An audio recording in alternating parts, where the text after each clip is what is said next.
하나님의 꿈이 무엇이죠? 하나님의 꿈은 창세기 1장 26절로 28절에 기록이 되어 있습니다.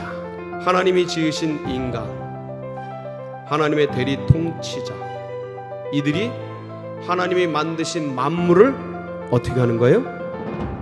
다스리는, 통치하는, 지배하는 하나님의 뜻대로, 하나님의 비전이에요. 하나님이 이걸 하고 싶으셨던, 하나님이 이 일들을 이루고 싶으셨던 거예요. 그런데 안타깝게도 하나님이 지으신 피조물인 뱀의 유혹을 받아서 하나님을 떠나 뱀의 다스림 속으로, 뱀의 말씀 속으로, 뱀의 지배 속으로 종로로 타는 존재가 되어버렸습니다. 하나님의 꿈이 일그러지는 것 같은 거예요.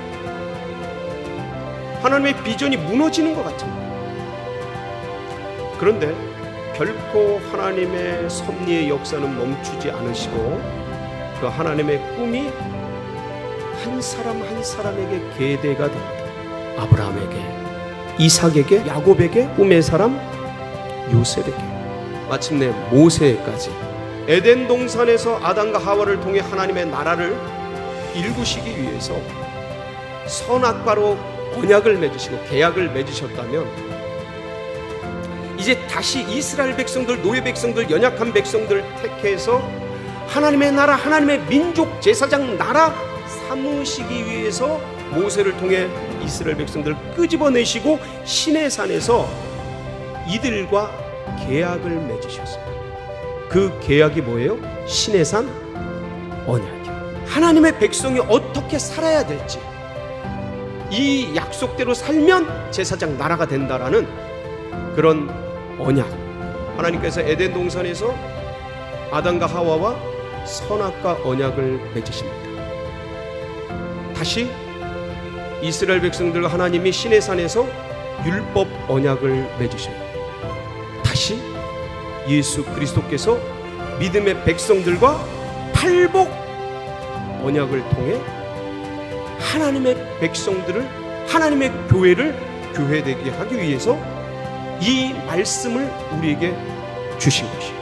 선악과 언약, 율법 언약이 그림자가 되고 모형이 돼서 진짜를 나타내셨는데 그 진짜가 뭐냐? 예수께서 팔복산에서 우리에게 산상수훈으로 알려주시면서 압축해 놓은 팔복이 진짜다. 그리고 첫 번째 계명이 뭐예요? 심령이 가난한 자는 복이 있나니 천국이 저희 것이. 가난이 복입니까? 가난을 겪어본 분들은 가난이 얼마나 고통스럽고 아픈 것을 너무 잘 알지 않습니까? 가난이 어떻게 복이 됩니까? 여러분, 이 상황을 이해하려면 지금 예수님이 말씀을 전하고 계시는 현장을 이해해야 합니다. 팔복산에서 예수님이 말씀을 쫙 전하는데 거기 제자들이 있고 수많은 인파가 몰려있는데 이 인파들 전체는 어떤 사람입니까? 어부들,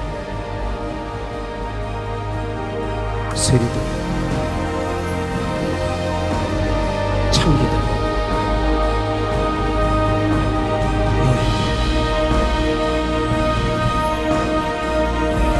병든 사람, 환우들, 가난하고 소외된 자들. 여러분, 부자가 하나님 나라 들어가기가 낙타가 바늘기로 들어가는 것보다 더 어렵다. 세상에 부유한, 세상에 마음이 가득한 자들에게는 하나님 나라가 들어갈 자리가 없는 거예요. 근데 가난하고 헐벗고 소외되고 배고프고 힘든 이들에게는 예수 그리스도의 말씀이 선포될 때에 이 새로운 세계가 그들에게 전파되는 거예요. 근데 주님은 오늘 이 마태복음 5장을 통해서 뭐라고 말씀하셔요? 심령이 가난한 자. 그런 세상의 명예 권세 부 그걸 다 쌓았는데도 어느 날 갑자기 인생이 허무해. 먹을 거 입을 거 다 있고 자녀들 잘 되고 다 출가하고 그랬는데 내 영혼의 공허한 이 느낌을 지울 수가 없는 거예요. 이제 한 걸음 더 나아가서 심령이 가난한 자의 본질적인 의미는 뭐냐면 말씀에 대한 기갈, 진리에 대한 배고픔, 하나님 나라의 꿈, 하나님 나라의 비전을 향한 목마름. 그것이 나에게는 부족한 것 같고 없는 것 같고 모자라는 것 같고 결핍된 것 같아서 그것을 더 이루려고 하는 그 갈망, 주님의 진리에 대해서, 주님의 나라에 대해서, 주님의 교회에 대해서, 주님의 영원한 세계에 대해서 가난한 자가 되어서 날마다 천국을 사모하며 나아가길 원합니다. 여러분 모두가 그리 되시길 바랍니다. 이 가난은 주님이 축복해 주신 거예요. 이 가난, 심령이 가난한 자는 복이 있나니, 복이 있나니 심령이 가난한 자들이요. 여러분 세상에 배부리지 마시기 바랍니다. 세상 것으로 부유할 그럴 것이 아니라 하나님 나라의 것, 그것으로 부유하고 배부른 모든 성도님들 되시길 축복합니다. 심령이 가난한 자는 결핍 없는 것을 추구하는 존재예요. 말씀, 진리, 더 깊은 영적 세계, 은혜의 세계, 하나님 나라, 교회의 더 부흥, 그런 것들에 대한 갈망, 그 부족함, 결핍을 추구하는 자들의 은혜가 심령이 가난한 자의 은혜입니다. 애통하는 자는 있는 것이 무너지는 것, 쌓은 것이 해체되는 것, 잘 새겨두었던 것들이 없어지고 사라지는 것에 대한 통증, 아픔, 고통을 느끼는 존재는 복이 있나니 저희가 뭘 받을 것이요? 위로를 받을 것이요. 이건 다 영적인 의미입니다. 세속적인 의미가 아니에요. 이 애통 때문에 주님께 더 빨리 가기 때문에, 주님 나라로 더 가기 때문에, 더 깊은 곳으로 가기 때문에 이 애통이 우리에게 복이 되는 것입니다. 깊은 골방에서 흐르는 그 눈물을 주님께서 만져주시는 거예요. 아무도 없는 거기서 죄를 씨름하면서 난 왜 이렇게 부족할까? 그 눈물을 주님이 닦아주시는 겁니다. 이 애통을 주님이 복주십니다. 이 애통에 주님이 위로해 주십니다. 거룩한 하나님의 나라가 무너지고 쓰러지고 쪼개지고 나누어지고 이런 것들을 보면서 탄식하는 그 애통, 그 하나님 나라, 하나님이 이 나라 민족을 어떻게 기도로 세우셨고 어떻게 신앙으로 이끌어 오셨는데 밑둥부터 썩어가는 어떤 면에선 그런 것들을 바라보면 느낄 수 있는 그런 가슴 아리,